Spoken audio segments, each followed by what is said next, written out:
எல்லாருக்கும் வணக்கங்க.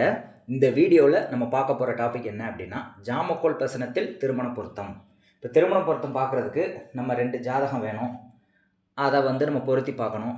பொருத்தங்கள் பார்க்கணும். 10 பொருத்தம் பார்க்கணும். ராசி பொருத்தம், லக்ன பொருத்தம், கோச்சார ரீதியாக எப்படி கிரகங்கள் இருக்குது, அந்த களத்திர கிரகங்கள் எப்படி இருக்குது, இப்படிலாம் நிறைய பொருத்தங்கள் நம்ம ஜோதிடத்தில் பார்ப்போம். அதை வச்சு நம்ம ஒரு கன்க்ளூஷன் வர முடியுமா, தீர்மானமா அப்படின்னா வர முடியாதுங்கிறது தான் உண்மை. அதனால் அந்த திருமண பொருத்தத்தை எளிமையாக எப்படி பார்க்குறது அப்படின்னு சொல்லி இன்றைக்கி நம்ம ஜாமக்கோல் பிரசனம் மூலிமா அதை பார்க்க போகிறோம்.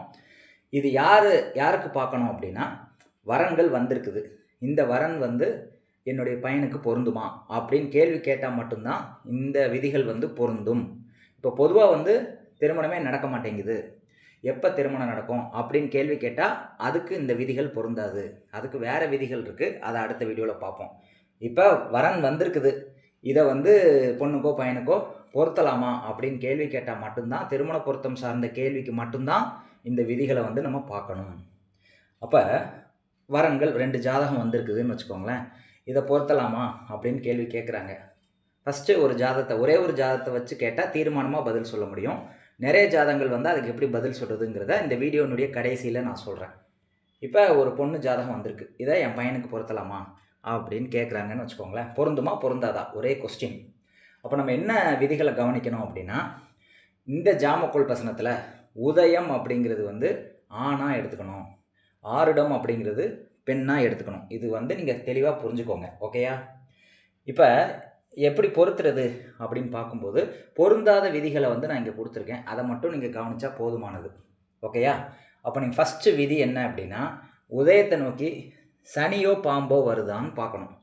இங்கே உதயம் இருக்குது, உதயத்தை நோக்கி இந்த ஜாம கிரகத்தில், அதாவது ஜாம கிரகங்கிறது வெளிக்கட்டத்தினுடைய கிரகத்தில் பாம்போ சனி அல்லது பாம்பு வருதான்னு பார்க்கணும். உதயத்தை நோக்கி வந்தால் இப்போதைக்கு நடக்காது, திருமணம் லேட் ஆகும், அல்லது இதில் வில்லங்க இருக்குது அப்படின்னு கன்ஃபார்ம் பண்ணிக்கலாம். First point.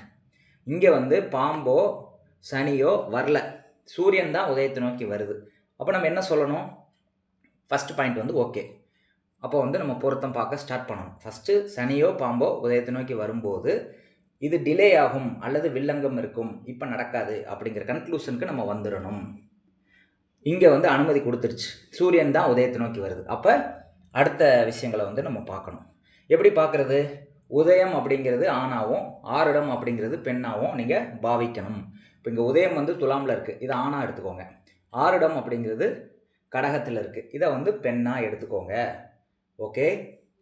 இப்போ நம்ம எப்படி பொருத்தம் பார்க்குறதுன்னு பார்க்கலாம். இதில் சொல்லக்கூடிய தடைக்குண்டான விதிகளை மட்டும் பார்ப்போம். பொருத்தத்துக்கு உண்டான விதிகளை அடுத்த நான் சொல்கிறேன். பொருத்தத்தை விட பொருத்தம் இல்லாதது நீங்கள் கண்டுபிடிச்சிட்டிங்கனால இது பொருந்துமா பொருந்தாதாங்கிற கன்க்ளூஷனுக்கு நீங்கள் வர முடியும். தடை இல்லை அப்படின்னாலே அது பொருத்தம் தான்.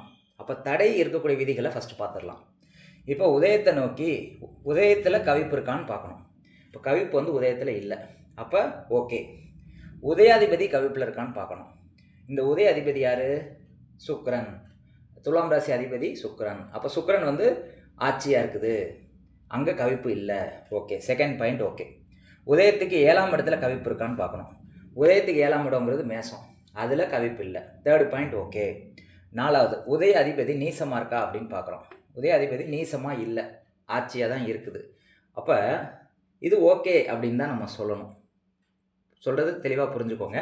உதயத்தில் கவிப்பு இல்லை, உதயாதிபதியோடையும் கவிப்பு இல்லை, உதயத்துக்கு 7ஆம் இடத்துலையும் கவிப்பு இல்லை, உதயாதிபதி நீசமாகவும் இல்லை, ஆட்சியாக தான் இருக்குது. இதையும் பார்க்கணும், இதையும் பார்க்கணும். அதாவது உள்வட்ட கிரகத்தையும் பார்க்கணும், வெளிவட்ட கிரகத்தையும் பார்க்கணும் உதயாதிபதின்னு சொல்லும்போது. அப்போ ரெண்டுமே நீசமாக இல்லை. அப்போ நம்ம என்ன கன்க்ளூஷன் வரணும்? இந்த பையன் ஓகே, இந்த பையனுக்கு எந்த பிரச்சனையும் இல்லை, இந்த பையன் சார்பில் ஒரு கள்ளத்தொடர்போ, இந்த பையன் சார்ந்த விஷயத்தில் தகுதி குறைவோ, இந்த பையன் சார்ந்த விஷயத்தில் திருமணத்துக்கு அப்புறம் பாதிப்போ எதுவுமே இல்லை அப்படிங்கிற கன்க்ளூஷனுக்கு நம்ம வந்தாச்சு. இந்த பையன் சார்ந்த விஷயத்தில் எந்த பிரச்சனையும் இல்லைங்கிற கன்க்ளூஷனுக்கு வந்தாச்சு. இப்போ இந்த பொண்ணை பற்றி பார்க்குறோம். பொண்ணுங்கிறது ஆருடம். அப்போ ஆருடத்தில் கவிப்பு இருக்கா? இல்லை. ஆருட அதிபதியோட கவிப்பு இருக்கா? ஆருட அதிபதி யார்? சந்திரன். இப்போ ஆருட அதிபதியோட கவிப்பு இருக்குது, அப்போ இங்கே பிரச்சனை இருக்குது. ஆருடத்துக்கு 7ஆம் இடத்துல கவிப்பு இருக்குதா? இல்லை. ஆருட அதிபதி நீசமாக இருக்குதா? ஆருட அதிபதி சந்திரன் நீசமாக இருக்குது. அப்போ இங்கே 2 பாதிப்பு இருக்குது. ஆருட அதிபதி நீசமாக இருக்குது 1, ஆருட அதிபதியோட கவிப்பு தொடர்பில் இருக்குது 2. அப்போ இங்கே 2 விஷயங்கள் இந்த பொண்ணு விஷயத்தில் பாதிப்பு ஏற்படுது. அப்போ நம்ம என்ன சொல்லணும்? 6 அதிபதி நீசமாக இருந்தால் அந்த பொண்ணுக்கு வந்து திருமணம் பண்ணக்கூடிய தகுதி இல்லை, இப்போ திருமணம் பண்ணுற அமைப்பில் அந்த பொண்ணு இல்லை அப்படின்னு நம்ம சொல்கிறோம். 6 அதிபதியோட கவிப்பு இருக்குது அப்படின்னா அந்த பொண்ணுக்கு ஏதோ பாதிப்பு இருக்குது, அந்த பொண்ணுனால உங்கள் வீட்டுக்கு பிரச்சனை வரும் அப்படின்னு சொல்லி சொல்கிறோம். அது எதனால் பிரச்சனை வரும் அப்படின்னா 6 இடத்துக்கு எத்தனாம் இடத்துல அந்த சந்திரன் இருக்குது, 6 அதிபதி வந்து 6 இடத்துலேருந்து எத்தனாம் இடத்துல இருக்குது அப்படின்னு பார்க்கும்போது 5ஆம் இடத்துல 6 அதிபதி இருக்குது. 6 அதிபதி நீசமாக இருக்குது, 6 அதிபதியோட கவிப்பு இருக்குது 5ஆம் இடத்துல. அப்போ நம்ம என்ன சொல்கிறோம்? 5ஆம் இடம் அப்படிங்கிறது காதல். அப்போ அந்த பொண்ணு வந்து காதல் விஷயத்தில் ஏதோ பாதிப்பு இருக்குது, அந்த பொண்ணு வந்து யாரையோ லவ் பண்ணுது, அதில் வந்து பாதிப்பு இருக்குது அப்படின்னு நம்ம சொல்லணும். அந்த லவ் பண்ண பையனை தான் கல்யாணம் பண்ணுவேன்னு அந்த பொண்ணு வந்து இருக்கும் அப்படின்னு நம்ம சொல்லலாம். அந்த காதல் பண்ணுற விஷயத்தில் கவிப்பு சுட்டி காட்டுறதுனால காதல் விவகாரங்களில் அந்த பொண்ணுக்கு ஏதோ இருக்குது, அஃபையர் இருக்குது அப்படின்னு நம்ம சொல்கிறோம். 6 அதிபதி நீசமாக இருக்கிறதுனால அந்த பொண்ணுக்கு வந்து இப்போ கல்யாணம் பண்ணுறக்கூடிய தகுதி இல்லை அப்படின்னு சொல்கிறோம். அந்த 5ஆம் இடத்துல கவிப்பு இருக்குது, 6 அதிபதியோட கவிப்பு இருக்குன்னா அந்த பொண்ணுனால உங்களுக்கு பிரச்சனை வரும் திருமணத்தில் அப்படின்னு நம்ம கன்ஃபார்ம் பண்ணுறோம். அப்போ ஆண் பெண் ரெண்டையும் எடுத்துக்கிறோம். ஆணுனால பிரச்சனை வருதா, பெண்ணுனால பிரச்சனை வருதா, ஆணுக்கு தகுதி இருக்கா, பெண்ணுக்கு தகுதி இருக்கா அப்படின்னு கன்ஃபார்ம் பண்ணுறோம். இப்போ ஆண் சார்ந்த விஷயத்தில் எந்த பிரச்சனையும் இல்லை. உதயாதிபதி நீசம், உதயாதிபதியோட கவிப்பு, உதயத்தோட கவிப்பு எதுவுமே இல்லாதனால ஆண் சார்ந்த விஷயத்தில், ஆண்கள் வீட்டு சார்ந்த விஷயத்தில் எந்த பிரச்சனையும் இல்லை. ஆனால் அந்த பெண் சார்ந்த விஷயத்தில் பிரச்சனை இருக்குது. எப்படி பிரச்சனை இருக்குது? அந்த பெண்ணுக்கு ஃபஸ்ட்டு தகுதி குறைவாக இருக்குது, மேரேஜ் பண்ணுறதுக்கு விருப்பம் கிடையாது. அடுத்து வந்து 5ஆம் இடத்துல கவிப்பு இருக்கிறதுனால, 6 இடத்துக்கு 5ல் கவிப்பு இருக்கிறதுனால லவ் அஃபேரில் அந்த பொண்ணு இருக்குது, அந்த பொண்ணு வந்து உங்கள்கிட்ட செட் ஆகாது அப்படிங்கிற கன்க்ளூஷனை வந்து நம்ம சொல்கிறோம். இப்படி தான் வந்து நம்ம பொருத்தம் பார்க்கணும். இன்னும் வேறு என்ன சொல்லலாம் அப்படின்னா, நீங்கள் அந்த பொண்ணை தேடி போகிறீங்களா, அந்த பொண்ணு வந்து உங்களை தேடி வருமா அப்படிங்கிறதையும் நம்ம சொல்ல முடியும். திருமண பொருத்தம் பார்க்கும்போது நீங்கள் அந்த பொண்ணுக்கு வந்து ஜாதகத்தை கொடுக்குறீங்களா, அந்த பொண்ணு வந்து உங்கள்கிட்ட ஜாதகம் கொடுத்து பொருத்தம் பார்க்க சொல்லிச்சா அப்படிங்கிறத எப்படி கண்டுபிடிக்கிறது அப்படின்னா, உதயத்தை நோக்கி 7ஆம் அதிபதி வந்ததுன்னு வச்சுக்கோங்களேன். இப்போ இந்த உதயத்துக்கு 7ஆம் அதிபதி யார்? செவ்வாய். இப்போ செவ்வாய் வந்து உதயத்தை நோக்கி வருது அப்படின்னா அந்த பெண் வீட்டார் வந்து உங்களை தேடி வந்திருக்காங்கன்னு சொல்லணும். இதே வந்து 6 இடத்துக்கு 7ஆம் வீட்டு அதிபதி 6 இடத்தை நோக்கி வருது அப்படின்னா, அதாவது உதயங்கிறது நீங்கள், 7ஆம் இடங்கிறது அந்த பெண் வீட்டார். அப்போ உதயத்துக்கு 7ஆம் அதிபதி உதயத்தை நோக்கி வருது அப்படின்னா அந்த பெண் வந்து உங்களை நோக்கி வருது அப்படின்னு சொல்லலாம். இந்த உதய அதிபதி 7ஆம் வீட்டில் போகுதுன்னு வச்சுக்கோங்களேன். இப்போ இங்கே உதய அதிபதி யார்? சுக்கிரன்.